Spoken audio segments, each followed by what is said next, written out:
Hello friends.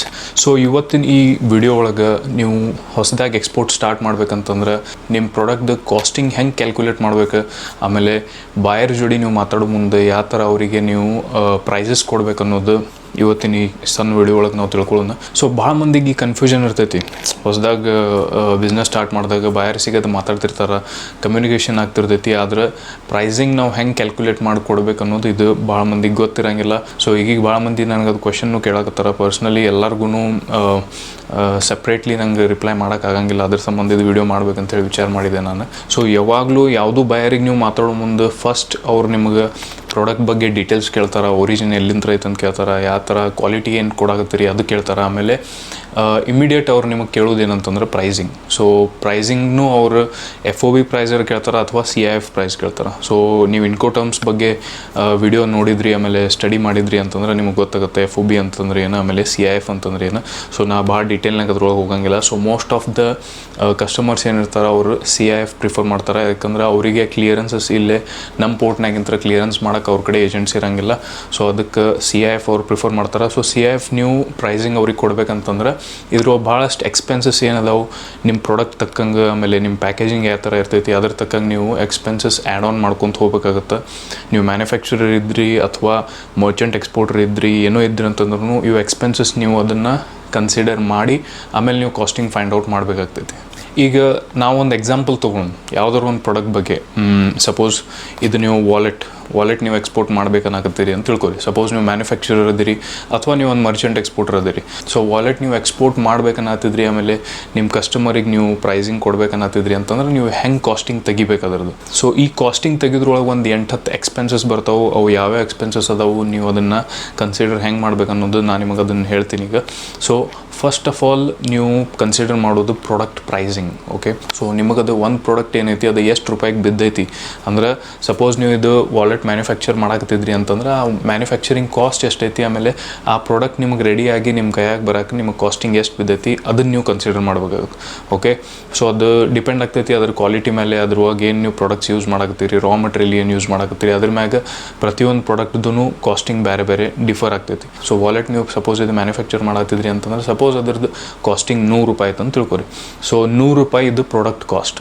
Okay, so product cost ನಾವು include ಮಾಡ್ತೀವಿ. So ಅದಾದಮೇಲೆ ನೆಕ್ಸ್ಟ್ ನಾವು ಕನ್ಸಿಡರ್ ಮಾಡೋದು ಪ್ರಾಡಕ್ಟ್ ಪ್ಯಾಕಿಂಗ್. ಓಕೆ, ಪ್ರಾಡಕ್ಟ್ ನೀವು ಯಾರು ನಿಮ್ಗೆ ಎಕ್ಸ್ಪೋರ್ಟ್ ಮಾಡಿರಿ ಅಥವಾ ಯಾರೋ ನೀವು ಏನೋ ಒಂದು ಮಾರಕ್ಕೆ ಹೋದ್ರಿ ಅಂತಂದ್ರೆ ನೀವು ಡೈರೆಕ್ಟ್ ಹಂಗೆ ಅದನ್ನ ಪ್ರಾಡಕ್ಟ್ ಆ್ಯಸ್ ಇಟ್ ಈಸ್ ನೀವು ಕೊಡೋಂಗಿಲ್ಲ. ಓಕೆ, ಸೊ ಅವ್ರು ಏನೋ ಒಂದು ಪ್ರೈಸ್ ಪೇ ಮಾಡ್ತಿರ್ತಾರೆ ಅಂತಂದ್ರೆ ಅದಕ್ಕೆ ಪ್ರಾಪರ್ ನೀವು ಪ್ಯಾಕಿಂಗ್ ಆಮೇಲೆ ಒಂದು ಪ್ರೆಸೆಂಟೇಷನ್ ಇರ್ತೈತಿ. ಸೊ ಎಕ್ಸ್ಪೋರ್ಟ್ ಮಾರ್ಕೆಟ್ನಾಗಂತೂ ಇದು ಭಾಳ ಇಂಪಾರ್ಟೆಂಟ್ ಐತಿ. ಸೊ ನೀವು ಯಾವ ಥರ ಪ್ರೆಸೆಂಟ್ ಮಾಡ್ತೀರಿ ಸೊ ಅದ್ರ ಮೇಲೆ ಡಿಪೆಂಡ್ ಆಗ್ತೈತಿ. ಕೆಲವೊಂದು ಚೀಪ್ ವಾಲೆಟ್ಸ್ ಏನಿರ್ತಾವೆ ಅವು ಡೈರೆಕ್ಟ್ ಪ್ಲಾಸ್ಟಿಕ್ ಕವರ್ಸ್ನಾಗ ಬರ್ತಾವೆ. ಕೆಲವೊಂದು ಎಕ್ಸ್ಕ್ಲೂಸಿವ್ ವಾಲೆಟ್ಸ್ ಏನಿರ್ತಾವೆ ಅವು ಬಾಕ್ಸ್ ಪ್ಯಾಕಿಂಗ್ನಾಗ ಬರ್ತಾವೆ. ಆಮೇಲೆ ಕೆಲವೊಂದು ಇನ್ನೂ ಜಾಸ್ತಿ ಎಕ್ಸ್ಪೆನ್ಸಿವ್ ಆಮೇಲೆ ಎಕ್ಸಾಟಿಕ್ ವಾಲೆಟ್ಸ್ ಏನಿರ್ತಾವೆ ಅವು ಪ್ರೀಮಿಯಮ್ ಬಾಕ್ಸಸ್ನಾಗ ಬರ್ತಾವೆ. ಪ್ರೀಮಿಯಮ್ ಬಾಕ್ಸ್ ಅಂತಂದ್ರೆ ವುಡನ್ ಬಾಕ್ಸ್ ಇರ್ತಾವೆ ಅಥವಾ ಅದಕ್ಕೆ ವೆಲ್ವೆಟ್ ಕೋಟಿಂಗ್ ಇರ್ತೈತಿ. ಸೊ ಅಂಥ ಬಾಕ್ಸಸ್ನಾಗೂ ಬರ್ತಾವೆ. ಸೊ ಡಿಪೆಂಡ್ಸ್ ನೀವು ಯಾವ ಮಾರ್ಕೆಟ್ ಟಾರ್ಗೆಟ್ ಮಾಡತ್ತೀರಿ ಅದ್ರ ತಕ್ಕಂಗೆ ನಿಮ್ಮದು ವಾಲೆಟ್ ಪ್ರೈಸಿಂಗ್ ಇರ್ತೈತಿ. ಆಮೇಲೆ ಅದ್ರ ತಕ್ಕಂಗೆ ಅದ್ರಕ್ಕೆ ನೀವು ಏನು ಪ್ಯಾಕಿಂಗ್ ಯೂಸ್ ಮಾಡತ್ತೀರಿ ಅದ್ರ ಪ್ರೈಸಿಂಗ್ ಇರ್ತೈತಿ. ಸೊ ನೆಕ್ಸ್ಟ್ ನೀವು ಕನ್ಸಿಡರ್ ಮಾಡಬೇಕಾಗಿದ್ದು packing cost. So packing cost ಅಂತಂದ್ರೆ ಅದಕ್ಕೆ ನೀವು ಪ್ಲಾಸ್ಟಿಕರ್ ಹಾಕ್ರಿ, ಬಾಕ್ಸರ್ ಹಾಕ್ರಿ, ವೆಲ್ವೆಟ್ ಬಾಕ್ಸರ್ ಹಾಕ್ರಿ, ವುಡನ್ ಬಾಕ್ಸರ್ ಹಾಕ್ರಿ, ಯಾವುದೂ ಬಾಕ್ಸ್ ಹಾಕ್ರಿ, ಆ ಕಾಸ್ಟಿಂಗ್ ಅದು ಎಷ್ಟು ಬೀಳಾಕತೈತಿ ನಿಮಗೆ ಪರ್ ವಾಲೆಟ್, ನಿಮಗೆ ಅದು ಎಷ್ಟು ಬೀಳಾಕತೈತಿ ಅದನ್ನು ನೀವು ಕ್ಯಾಲ್ಕುಲೇಟ್ ಮಾಡಬೇಕಾಗುತ್ತೆ. ಓಕೆ, ಎಲ್ಲನೂ ಇಲ್ಲೇ ಯಾವುದೂ ಪ್ರಾಡಕ್ಟ್ ನೀವು ಕಾಸ್ಟಿಂಗ್ ತೆಗಿಬೇಕಂತಂದ್ರೆ ನೀವು ಇಲ್ಲೇ ಪರ್ ಪೀಸ್ ಅಥವಾ ಸೊ ಯಾವ ಯೂನಿಟ್ನಾಗ ಸೆಲ್ ಆಗತೈತಿ ಆ ಯೂನಿಟ್ನಾಗ ನೀವು ಕನ್ಸಿಡರ್ ಮಾಡಬೇಕಾಗುತ್ತೆ. ಸಪೋಸ್ ನಿಮ್ಮದು ಪರ್ ಪೀಸ್ ಇದು ಸೆಲ್ ಆಗತ್ತಿತ್ತು ಅಂದ್ರೆ ಪರ್ ಪೀಸ್ನಾಗ ನೀವು ಕ್ಯಾಲ್ಕುಲೇಟ್ ಮಾಡಬೇಕಾಗುತ್ತೆ. ಪರ್ kg ಇತ್ತಂದ್ರೆ ಆ ಟೈಪ್ ನೀವು ಕ್ಯಾಲ್ಕುಲೇಟ್ ಮಾಡಬೇಕು. ಪರ್ ಬಾಕ್ಸ್ ಪರ್ ಕ್ರೇಟ್ ನೀವು ಸೆಲ್ ಮಾಡತ್ತಿದ್ರಿ ಅಂತಂದ್ರೆ ಆ ಟೈಪ್ ನೀವು ಅದು ಕ್ಯಾಲ್ಕುಲೇಟ್ ಮಾಡಬೇಕಾಗುತ್ತೆ. ಸೊ ಸಪೋಸ್ ಬೇರೆ ಪ್ರಾಡಕ್ಟ್ಸ್ ಫುಡ್ ಪ್ರಾಡಕ್ಟ್ಸ್ ಇದ್ದು ಅಂತಂದ್ರೆ ಪರ್ ಕ್ರೇಟ್ ನೀವು ಅದನ್ನು ಕ್ಯಾಲ್ಕುಲೇಷನ್ ಮಾಡಬೇಕಾಗುತ್ತೆ. ಸೊ ಈಗ ನಾವು ಕನ್ಸಿಡರ್ ಮಾಡತ್ತಿದ್ದು wallet. So let stick to it. Packing consider ಮಾಡಿದ್ರಿ. ಸೊ ಪ್ಯಾಕಿಂಗ್ದು ಕಾಸ್ಟ್ ಪರ್ ವಾಲೆಟ್ ನಿಮಗೆ ಒಂದು 10 ರೂಪಾಯಿ ಬಿತ್ತು ಅಂತ ತಿಳ್ಕೊರಿ. ಸೊ ಟೋಟಲ್ ಕಾಸ್ಟ್ ಇಲ್ಲಿ ತನಕ ಏನಾಯ್ತು 100 ರೂಪೀಸ್ ನಿಮ್ಮ ವಾಲೆಟ್ದು ಪ್ಲಸ್ 10 ರೂಪೀಸ್ ಅದ್ರ ಮ್ಯಾಗಿನ ಪ್ಯಾಕಿಂಗ್ ಬರ್ತೈತಲ್ಲ ಅದ್ರ ಕಾಸ್ಟ್.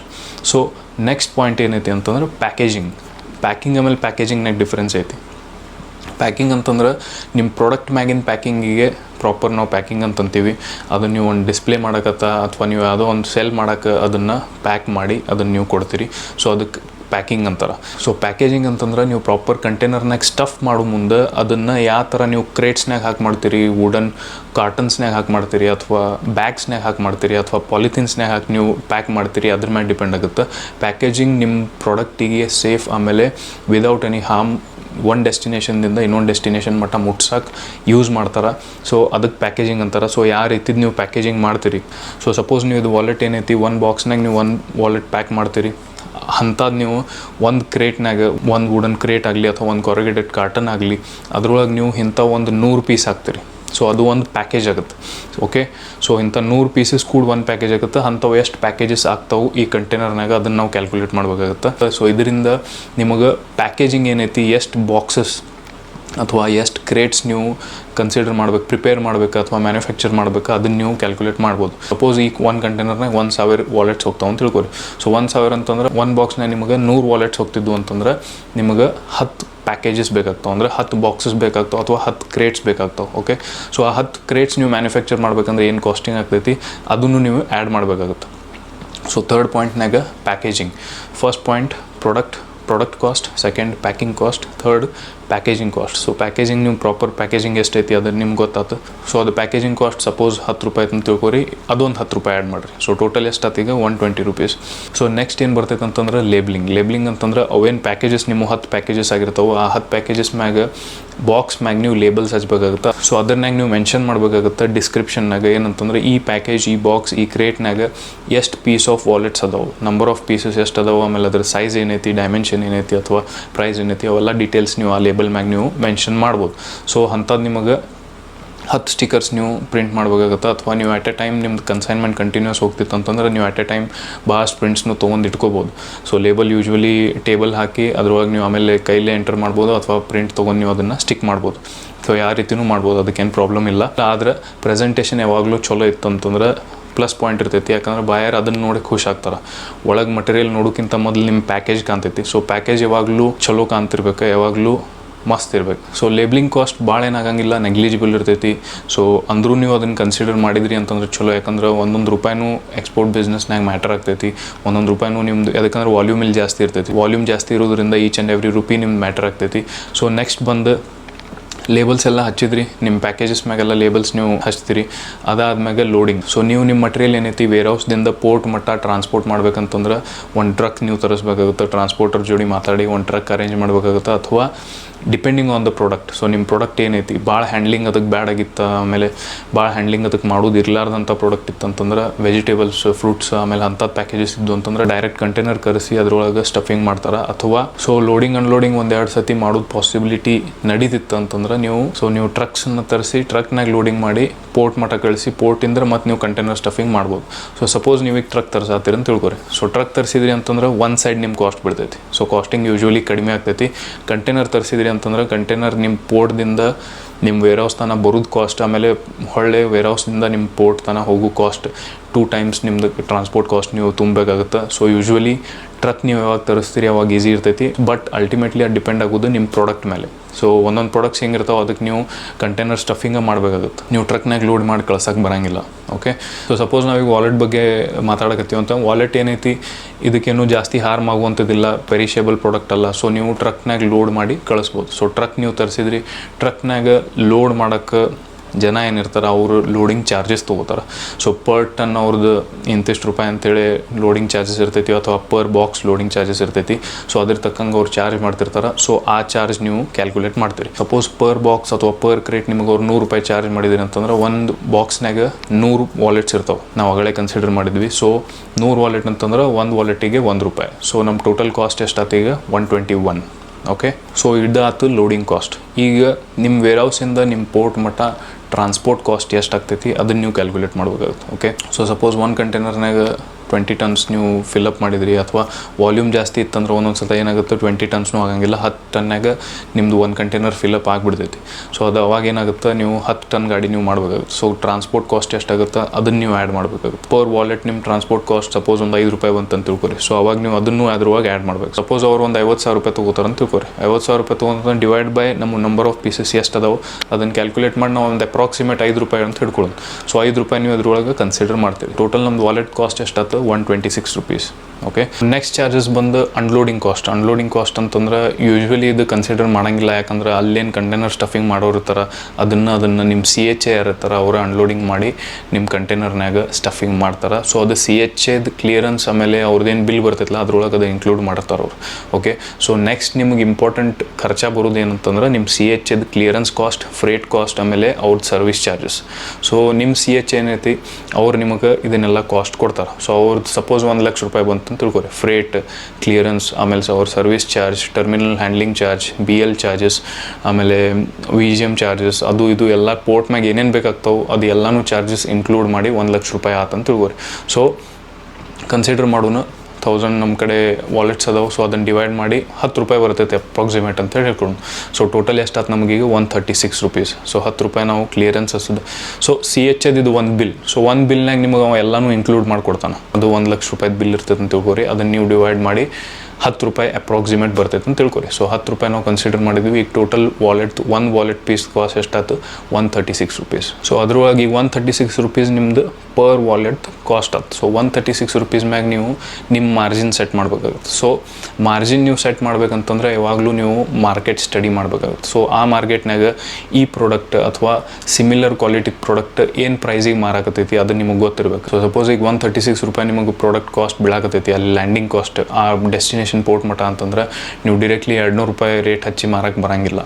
ಕಾಂಪಿಟೇಟಿವ್ ರೇಟ್ ನೀವು ಯಾವಾಗಲೂ ಇಡಬೇಕಾಗ್ತೈತಿ. ಸೊ ಆ ಮಾರ್ಕೆಟ್ನಾಗ ನೀವು ಎಲ್ಲಿ ಕಳ್ಸಾಕತ್ತೀರಿ, ಆ ಮಾರ್ಕೆಟ್ನಾಗ ಇಂಥ ಪ್ರಾಡಕ್ಟ್ದು ಕಾಸ್ಟಿಂಗ್ ಎಷ್ಟೈತಿ, ಪ್ರೈಸಸ್ ಎಷ್ಟಕ್ಕೆ ಮಾರಾಕತ್ತೈತಿ ರಿಟೇಲ್ನಾಗ ಅದನ್ನು ನೀವು ನೋಡ್ಬೇಕಾಗುತ್ತೆ.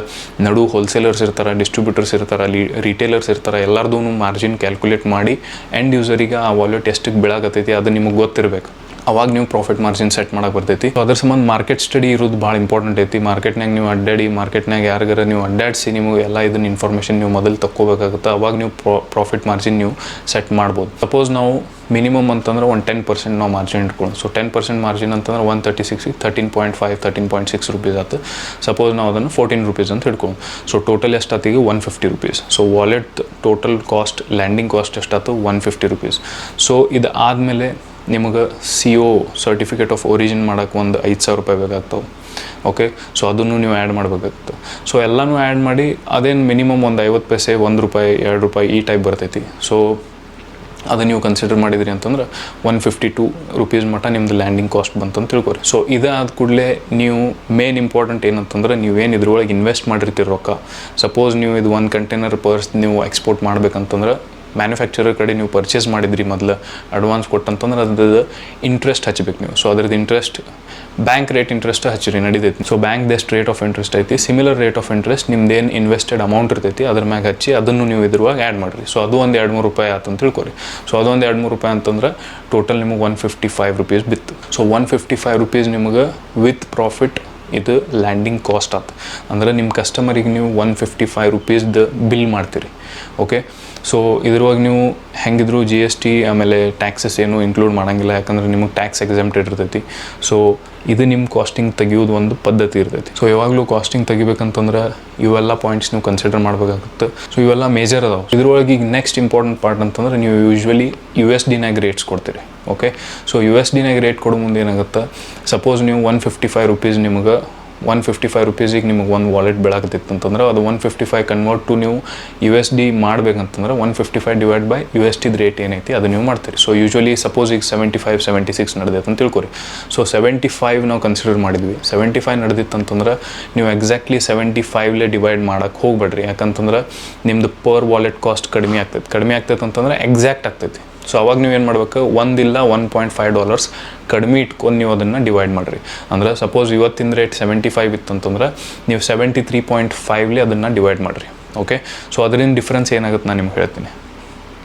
ಸಪೋಸ್ 75 ನೀವು ಡಿವೈಡ್ ಮಾಡಿದ್ರಿ, 155 ಡಿವೈಡೆಡ್ ಬೈ 75 ಮಾಡಿದ್ರಿ ಅಂತಂದ್ರೆ $2.06 ಬರ್ತೈತಿ per wallet cost. Okay, so ಅದ ನೀವು 155ನ 73.5 ಡಿವೈಡ್ ಮಾಡಿದ್ರಿ ಅಂತಂದ್ರೆ 2.10 ಪರ್ ವಾಲೆಟ್ ಕಾಸ್ಟ್ ಬರ್ತೈತೆ. ಸೊ ಡಿಫರೆನ್ಸ್ ಎಷ್ಟಾಗ್ತದೆ 2.10 minus 2.06, so 0.04 cents. So 0.04 cents ನಿಮಗೆ ಡಿಫ್ರೆನ್ಸ್ ಬಂತು.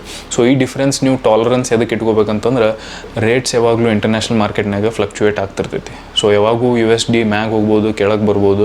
ಸೊ ಆ ಟಾಲರೆನ್ಸ್ ಏನೈತಿ ₹1.5 ₹2 ನೀವು ಡಿಫರೆನ್ಸ್ ಇಟ್ಕೊಂಡನ ಅವರಿಗೆ ರೇಟ್ ಕೊಡಬೇಕಾಗುತ್ತೆ. ಸಪೋಸ್ ಇವತ್ತಿನ ರೇಟ್ 75 ಇತ್ತಂದ್ರೆ ನೀವು 73 ಡಿವೈಡ್ ಮಾಡಿಕೊಡ್ರಿ ಅಥವಾ 73.5 ಕೊಡ್ರಿ.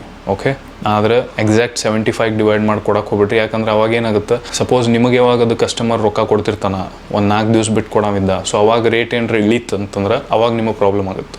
ಸೊ ಅದು ಇಳಿದ್ರೂ ಪ್ರಾಬ್ಲಮ್ ಆಗಬಾರ್ದು ಅಂಥೇಳಿ 73.5 ಇದರಲ್ಲಿ ನೀವು ಕನ್ಸಿಡರ್ ಮಾಡಿಕೊಟ್ರಿ ಅಂತಂದ್ರೆ ಅದು ಮತ್ತೆ ಹೊಳ್ಳಿ ನಿಮಗೆ 1.5 ಏನೈತಿ ಅದು ನಿಮಗೆ ಪ್ರಾಫಿಟ್ ಇರ್ತೈತಿ. ಸೊ ಅದು ನಿಮ್ಮ ಬೋನಸ್. ಸೊ ಅಷ್ಟು ನೀವು ಮ್ಯಾಗಿನ ಮತ್ತು ₹1.5 ನೀವು ಗಳಿಸ್ತೀರಿ. ಸೊ ಈ ಥರ ನೀವು ಕಾಸ್ಟಿಂಗ್ ತೆಗಿಬೇಕಾಗುತ್ತೆ, ಈ ಥರ ನೀವು ಕ್ಯಾಲ್ಕುಲೇಷನ್ ಮಾಡಬೇಕಾಗುತ್ತೆ. ಐ ಹೋಪ್ ನಿಮಗಿದು ತಿಳಿದಿರಲಿಲ್ಲ ಅಂತ ನಿಮ್ಗೇನಾರು ಕ್ವೆಶನ್ಸ್ ಇದ್ದು ಅಂತಂದ್ರೆ ಪ್ಲೀಸ್ ಕಮೆಂಟ್ ಮಾಡಿರಿ. ಕೆಲವೊಂದು ಪಾಯಿಂಟ್ಸ್ ಇನ್ನೂ ಮಿಸ್ ಔಟ್ನೂ ಆಗಿರ್ಬೋದು, ಯಾಕಂದ್ರೆ ಸ್ವಲ್ಪ ಗಡ್ಬಡ್ನಾಗ ನಾನು ಇದು ವಿಡಿಯೋ ಮಾಡೀನಿ. ಇನ್ನೂ ನಿಮಗೆ ಏನಾರು ಡೀಟೇಲ್ನಾಗ ಇದ್ರ ಬಗ್ಗೆ ಇನ್ಫಾರ್ಮೇಷನ್ ಬೇಕಾಗಿತ್ತು ಅಂತಂದ್ರೆ ನೀವು ಕಮೆಂಟ್ ಮಾಡಿರಿ. ಸೊ ಅದ್ರ ಮ್ಯಾಗ ಒಂದು ವಿಡಿಯೋ ಮಾಡೋಕ್ಕೆ ಟ್ರೈ ಮಾಡ್ತೀನಿ. Thank you very much. Bye.